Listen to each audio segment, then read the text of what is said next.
I always ask everyone who had any interaction with him to tell me a good Owen Hart story. I mean, everyone seems to have a memory of Owen that was particularly special. Well, my thing about Owen is I never really had a lot of interaction with him. You guys missed each other almost all the time, right? Well, yeah, I was working my way up the ladder in the same companies that he'd been in. You know, I was in Japan, years after he'd been in Mexico and, Calgary and all this sort of stuff. But Owen was one of my biggest inspirations to become a wrestler. It was Owen, Ricky Steamboat, and Shawn Michaels. Because when I first saw Owen in '87, he blew my mind. Like, I'd never seen anybody do this stuff. Stampede, yeah. And, he didn't look like he was the biggest guy, and I wasn't the biggest guy either, and especially in the world of '80s wrestling. The guys were giants. That's why I like Shawn and Ricky, too. They're always kind of, smaller guys. So I never got a chance to really meet up with him. A couple times on planes every once in a while. And I know the story that you've told a bunch before is that Owen really taught you the importance of being early to everything. Well, yeah, it didn't really. It's not like I met him one time on a plane and we just discussed it, and I was like, man, I just barely made the flight. He's like, well, you should just come an extra half hour early. You can have a coffee and relax. And I kind of always still do that to this day, 15, 16 years later, because what Owen said, always get there early.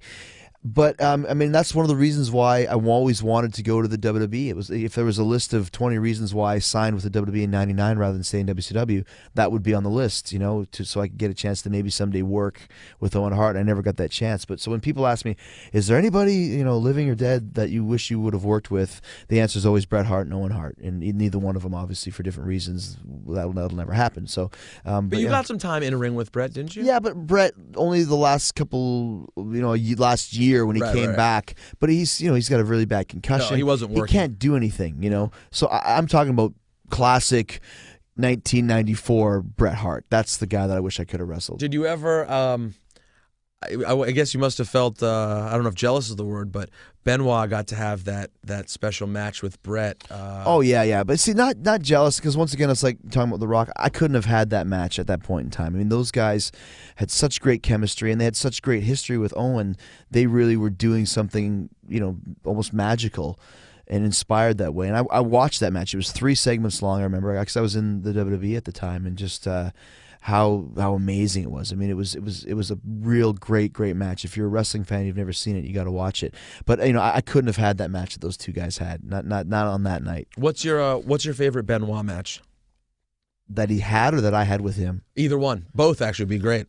Probably the ladder match I had with him at Royal Rumble 2001, I believe. I just watched that match. Yeah. I think it's one of the best ladder matches ever. I think actually, I'm obviously biased, but I think the 3 best ladder matches was the original Shawn Razor, because it was the pioneer. I think the Jericho Benoit one, and I think the Shawn Michaels Jericho one we had for the world title, because it wasn't about crazy spots. It was about psychology and the story behind it.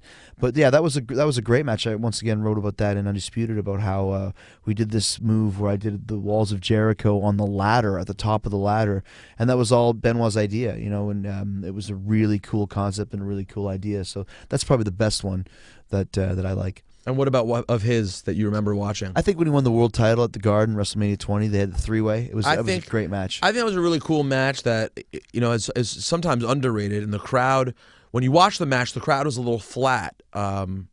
But the match itself, by the time Benoit wins, the crowd has been completely... And that's the art form of it, because nobody thought that Benoit would win that. They all thought Triple H was going to win. And they certainly didn't think he was going to tap out. So when he finally did, it was now, granted, he had to put that crossface on him for a good 40 seconds, but he got him. That's all right. That's the drama, man. That's the drama, drama of the business. So, yeah, that was a great performance. I thought that was a great match. I have a million questions for you, but the book is awesome. Thank you. And I think what you do for wrestling is super cool, man. And it's, the sort of the thing that I over time will hope to contribute to wrestling is like getting to look at it in a way that's really smart and that people may not always see it for. And I think you've done a great job just allowing people to appreciate it who might not normally get a chance to. Well, like I said, not only is it showbiz, it's an art form. I mean, you're a real artist. Anytime you create something out of nothing, that's art.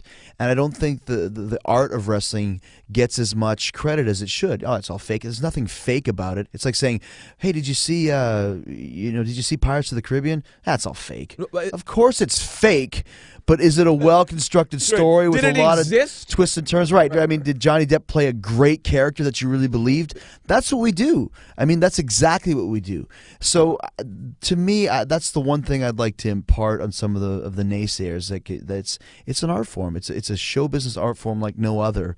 And people that appreciate it, like yourself, know that. And people who don't, it's like I say about my band, about Fozzy. The only people who really don't like Fozzy are the people that have never heard the band, that just refuse to listen to it. And I think it's the same thing with wrestling. People who don't like wrestling just have this preconceived notion of what it is and won't allow themselves to try it. And even if you don't come away loving it, there's no way. That's why I try to encourage people to go to a live show. It's hard to go to a live show and not understand why. Absolutely. It's so fun. I'm not a baseball fan, but if I ever go to a baseball game, someone drags me to one, you have a great time and you understand the beauty of why people would like this.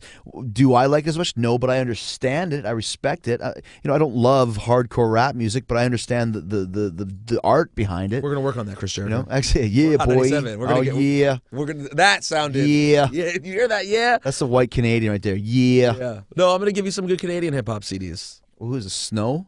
That's the last one I heard. You know, no, Drake is. There you go. Who's Drake's the guy that did Dangerous? The girl is dangerous. Cardinal Official. Cardinal Official. He's Canadian. Canadian. Shaw Claire. Socrates. There's a nice. Socrates. Now that's a cool rap name. Yeah. Because he's all knowing. Yeah. He's like a philosopher of rap. He is, and Canadian, man. Or Socrates if you're in Bill and Ted's Excellent Adventure. Well, good. See, where was those questions when we did our trivia off earlier? I tried to tell. Chicken Run. Who the hell knows that? Chris Jericho, ladies and gentlemen, get the book. He's one of the best ever.